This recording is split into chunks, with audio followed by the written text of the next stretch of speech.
Base po sa ilalabas nating report, tapos na po si Coach Tim Cone at si Al Francis Chua bilang manager at coach ng Gilas Pilipinas. Problema po ngayon kung sino sasalang si Gilas bilang head coach at maging player sa dalawang malalaking torneong paparating na sasalihan ng Gilas Pilipinas. Malaking halagang hiningi ng players para makasama sa hanay ng Gilas. Tinabla ni Coach Tim Cone at Al Francis Chua. Mga players ng Gilas na sumabak sa Asian Games, magkano ang hininging kapalit? Titignan po natin yan. Pero bago yan, hihingi po tayo ng isang subscription sa lahat ng dumadaan sa ating munting channel kung nagugustuhan nyo ang ating palabas. Kung medyo mabigat ang subscription, siguro kahit isang like at isang share na lang po yan. Okay na po ako dyan. Maraming salamat po. Ilang araw na po ang lumilipas pero hindi pa rin humuhupa ang balita. Maging si NBA legend Tracy McGrady kasi ay tila hindi makapaniwalang tinalo ng Gilas ng China. Ano ang naging pahayag ni Tracy McGrady? Ito pong sinabi niya sa report ni John Ballesteros ng One Sports. Lamang ang China ng siyam. Nang makalamang na sila ng siyam, akala ko panalo na sila. Well, kahit naman ako nung time na yun, akala ko talaga panalo na China kasi ang hirap maghabol sa ganong kaliit na oras, di ba? Pero sabi nga nila, bilog po yung bola. At nabaligtad nga po yung sitwasyon nung time na yun. Pumutok si Kevin Alas nung tapikin ni Coach Tim Cone, pumutok si Brownlee at naging maayos po ang depensa ng Gilas sa dulo. And the rest is history. Panalo tayo, tulala ang China nung mga time na yon. Sa palagay ba ni Tracy McGrady, ano ang dapat ginawa ng China kay Brownlee sa mga oras na yun na sobrang init ng mga kamay? Ito po ang sinabi niya sa report ni John Ballesteros ng One Sports. Hindi ko alam kung bakit hindi nila dino-double team si Brownlee. Ilayo ang bola sa kanya at hayaan na iba ang gumawa ng play. Actually, ginawa po yun ng China. In fairness po sa kanila. Nag-double team po sila kay Justin Brownlee. Patunay po nakikita yung video. Nag-double team po sila. Ang problema lang po kasi, sobrang dulas po ni Brownlee at mainit na mainit po yung mga kamay niya nung time na yon. Yung pakiramdam kasi ni Brownlee nung mga oras na yon, lahat ng tira niya papasok. Kaya tira lang po siya ng tira. At nangyari naman, kaya nanalo po ang Gilas. Nag-double team talagang China. Hindi lang nila kinaya ang dulas ni Justin Brownlee nung mga oras na yon. So, tagumpay po ang Pilipinas sa kampanyang yan sa China. Pero kaakibat po ng tagumpay, ang isyong sangkot ang ilang players. Bago pala kasi mabuo ang Gilas, may humingi na po ng napakalaking halaga para lang mag-represent ng bansa dito sa bansang China. Yan po ang ibinulgar ni PBA Chairman Ricky Vargas. Ano ang kanyang mga inilahad tungkol dito? Ito po ang sinabi niya sa report ni Sir Ruben Terrado ng Spin. Nasa telepono ako noon at nakausap ko ang isang player na gusto naming maglaro para sa kupunan. Sabi niya, oo, mahal ko bansa, maglalaro ako para sa kupunan. At saka sabi niya, kausapin ng manager ko. Bumalik ang manager at sinabi maglalaro siya basta babayaran mo siya. Dahil dyan, ano ang naging aksyon ni Sir Ricky Vargas sa sinabi ng manager ni player? Ito po ang sinabi ni Ricky Vargas sa report ni Sir Ruben Terrado sa Spin. Matapos yan, pinuntahan ko si Al Francis Chua at si Coach Tim Cone. Sabi ko, willing kami na suportahan kayo. Willing kami na may pasok ang player na to. Kailangan natin ang player na to. Pero ito ang halaga ng pera na gusto niya. Alam niya sa tema ng salita ni Sir Ricky Vargas, parang malaki po ang hinihingi ng player or maybe ng manager. Kasi hindi naman ganun ang magiging linya ni Sir Ricky kung hindi malaki yung hinihingi ng kabilang parte, di ba?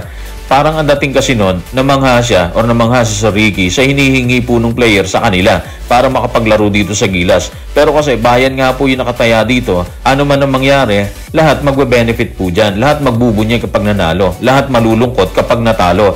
Sa nangyari po ngayon, lahat po tayo nagbubunyay kasi nanalo po tayo ng gold. So ano ang naging sagot ni Coach Tim Cone at Al Francis Chua sa hinihinging halaga ng player? Pinayagan ba nila ito? Ito po ang sinabi ni Sir Ricky sa report ni Sir Ruben Terrado sa Spin. Pagkatapos, hindi pumayag si Coach Tim Cone at Al Francis Chua.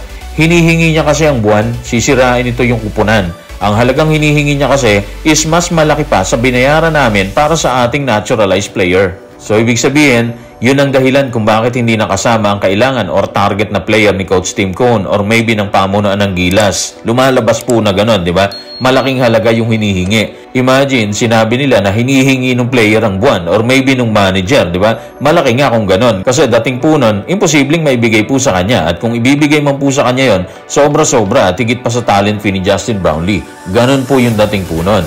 Actually, dalawa po sila, base rin po sa pahayag ni Sir Ricky Vargas. Malaki rin po umano yung hinihingi ng isang player. Pero katulad po nung nauna, hindi ito pinahintulutan ni Coach Tim Cone at Al Francis Chua.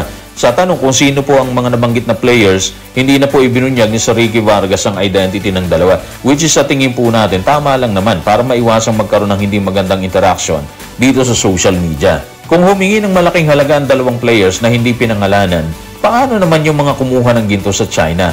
Humingi din ba sila kung humingi man sila, magkano ang hiningi ng mga players na to na kumuha ng gold dito sa China. Ito po ang sinabi ni Sir Al Francis Chua sa report ni Sir Ruben Terrado sa Spain.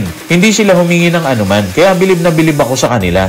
Kung gusto namin kunin yung iba, ang unang tanong sa amin, magkano? Kaya sabi ko, wag na lang.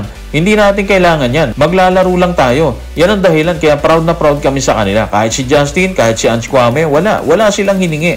Gusto lang nilang manalo. Grabe yung mga revelation, no? Walang hiningi itong mga players na to na kumuha ng ginto. Parang nakakaimo din yung gusto lang nilang manalo, di ba? Kaya siguro gano'n na lang ipinakitang laro talaga ni Ange Kwame versus Jordan. Sobra kasi yung ginawa niya doon. Double-double siya doon eh. Kitang-kita yung kanyang kagustuhang manalo. Of course, lahat naman sila, di ba? Wala naman tayong itulak kabigin sa kanilang lahat. Nagbigay sila para sa bayan. At yun ang pinakamahalaga po doon. Iba kasi yung binuhos mo yung lakas para sa bansa mo. Solid yun. Iba yun. Matapos ang issue sa bayaran, tawirin naman natin ang future ng Gilas Pilipinas. Sino ang sasalang sa susunod na competition? Ito po ang sinabi ni Sir Al Francis Chua sa report ni Sir Ruben Terrado sa Spain. Actually, andun pa lang kami sa Hangzhou, sinasabi ko na sa kanila na planuhin na nila ngayon. Yung celebration tapos na yun. Nakuha na natin yung ginto. Kailangan natin planuhin kung ano darating. Ang ganda ng mentality ni Al Francis Chua, no? Dapat talaga planuhin. Dapat lang kasi nanalo na po tayo. Tayo na ang hari ngayon sa Asia. So kung ano man ang paparating na competition, dapat ngayon pa lang paghandaan na natin. Kasi mahirap kasi kung kailan andyan na, saka pa lang ulit tayo magsisimula. Kumbaga, back to zero na tayo ngayon. So tama lang sinabi niya, paghandaan yung anumang paparating sa Gilas Pilipinas. Ang tanong siguro dyan is, ano nga ba ang estado ni Coach Tim Cone bilang head coach ng Gilas at Al Francis Chua bilang team manager? Tapos na bang pamumuno nila dito matapos ang Asian Games? Ito po ang report ni Sir Ruben Terrado sa Spain.